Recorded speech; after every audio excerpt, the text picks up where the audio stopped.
Hi, I'm Kim from Adventures with Six, and today I want to discuss with you the part 3 of my veiling in 2018.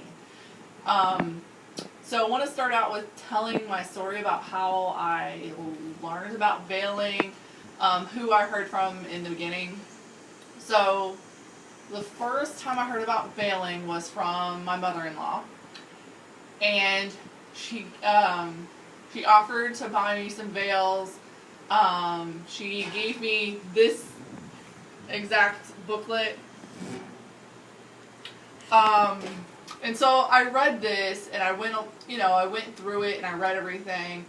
And at the time, I still had two very young little boys to wrestle with during Mass. So my huge focus about going to Mass was just trying to get them to sit still long enough for everyone else to be able to pay attention. My thought wasn't about me wearing a veil and me trying to be more focused, because my thought was, as a mom, my vocation as a mom is to help my children to get there, even on the days that I can't. That's my job. So at that time, I said no. I decided that that wasn't what I wanted to do. There was no more discussion about it. It was more my choice, and she decided to wear them. So I guess recently I had started noticing veils more prominently at Mass. More women wearing them, different colors, and actually people that I knew, women that I knew, were wearing veils. And so I was very curious to find out why they wore veils, and I don't know why they found it as an important part of Mass. So because of that, I decided to do the other two blog posts asking women that I knew why they wore a veil. I learned a lot from what they had to say.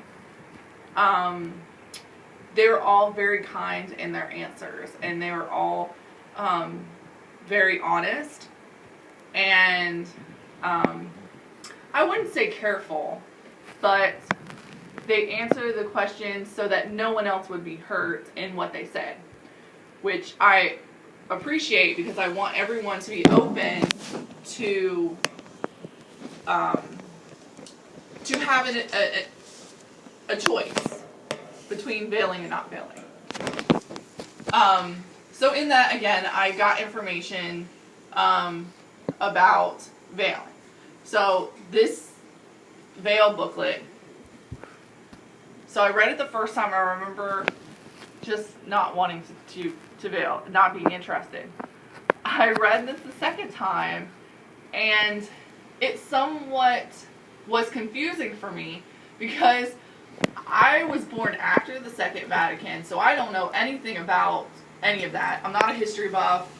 I did not join the Catholic Church until 2011, so I had no knowledge of anything pre-Vatican II. So this booklet goes into that a lot. I don't know if some of it is facts or not. I couldn't really find answers for that. But I can see how strong women would find this empowering, to make them want to do it. But it made me feel the opposite way. It made me feel like, why would I not make my own choice? Why are you making me feel like I'm forced to do this, even though it is not practiced by majority of Catholics? And no, I'm not full on, like, just because someone does it, you have to do it too. But I really believe that if it was a stronger push for you have to, or you're supposed to, I'm not sure why it's not more pushed by the Catholic bishops of America. That's part of my question. But this booklet, I don't think it's convincing for younger women like me. what convinced me was that it was a kinder way to look at things, and maybe more realistic in the thought process. But is this question and answer by Veils by Lily. So it goes through different questions about veiling at Mass. It talks about like humanity and meaning behind the veil colors, and worrying about what other people think, that sort of thing. So it was, to me, it made me more curious. It made me more understanding. It made me feel like maybe that could be something for me. Maybe I could wear a veil. Maybe that would be part of my Mass ritual from now on. So I decided to try wearing a veil 3 times. I think it was 3. Maybe it was 2. Yeah, maybe it was 2. So the first time was at our home parish, and I wore the veil. It's one that has a comb in it. It's like a beigey color, champagne color, I think is more the color. On the downside, at our church, some of the AC wasn't working, so that didn't help. And then I have an issue with heat because of my Graves' disease. I tend to run hotter than normal, so I was already feeling uncomfortable, and I wasn't feeling well. So I don't know how to gauge that experience with wearing a veil, because I wasn't feeling well, because I was hot. I didn't feel more like a part of things, if that makes sense. I was more inclined to look and see how many people were wearing a veil. It made me feel like people might be watching more of what I'm doing because I was wearing a veil, and I don't normally wear a veil. I didn't feel any less distracted than I normally do. Which is a lot, because my Graves' disease has my brain racing most of the time. So I didn't know how to gauge that experience with a veil because I wasn't feeling well. And I didn't think that was a genuine try at it. So I decided to give it another try.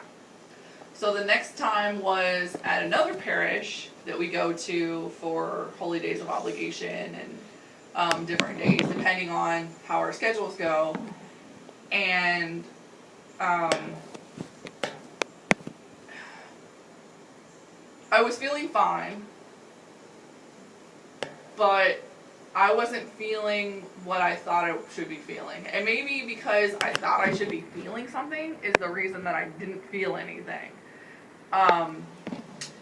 Again, I just noticed other women wearing veils. And I thought about, like, is it making me more focused on Mass? Or is it making me think about, like, I have this veil on my head, I have to make sure it stays on my head. Was it more distracting, I guess? And the fact that I was noticing how many other women were wearing a veil and what colors they were, did that affect things more? So I am saying right now that I am not going to veil. I don't think that it's for me. I can say I tried it. I could say that I can't say I understand how the other women feel, because like I said, I didn't get that feeling while I was wearing it. And maybe it's because I've come to understand that my vocation is being a mom, and that's all I can focus on.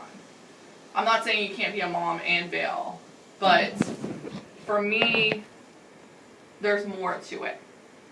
Like I said, my Graves' disease keeps me from being completely focused on a lot of things. So I have to try harder. And I think me trying harder and getting my children to try harder at the same time helps me quite a bit.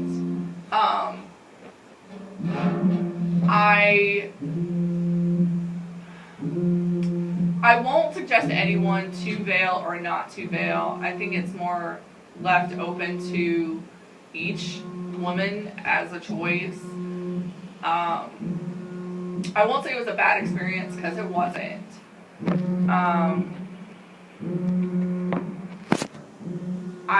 It wasn't what I was expecting.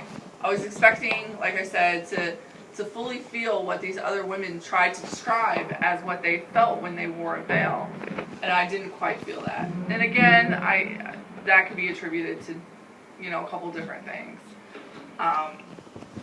So I would leave it up to each woman to choose, and I would say do more research. Don't believe everything that you read, because you don't know if it's true or not. I mean, it's just like social media. You never know. So take the time to do the research to find out what you're investing in, because I think you're investing yourself into that.